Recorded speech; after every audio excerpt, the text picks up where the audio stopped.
Yeah, if you were American, you would have said I was the first by far. It's in the Guinness World Book of Records.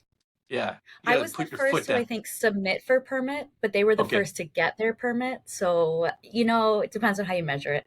you're very polite. You're very polite. Well, I'm going to be your bragging grandmother, and I'm going to say you're first.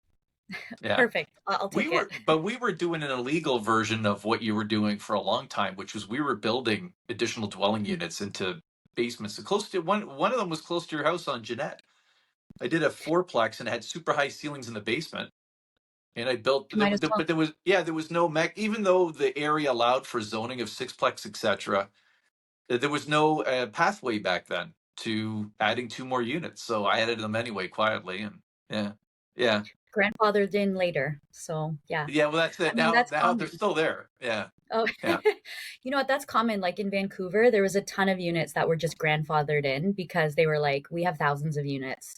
So, I mean, yeah. it's the way that people live. So you kind of have to figure out a pathway. So it's good that municipalities are doing that now.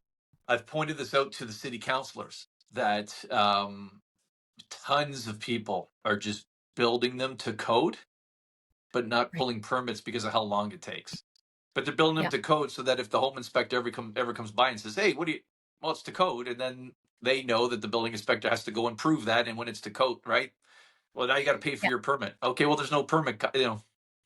Yeah. It's a It's little bit harder with the backyard homes because you could see it, whereas the yes. I'm basements. talking about basements. Yes, Yeah, yeah. yeah. Yeah. Well, let's talk about that a little bit. So let's talk about. So to me, there's four types of additional dwelling units.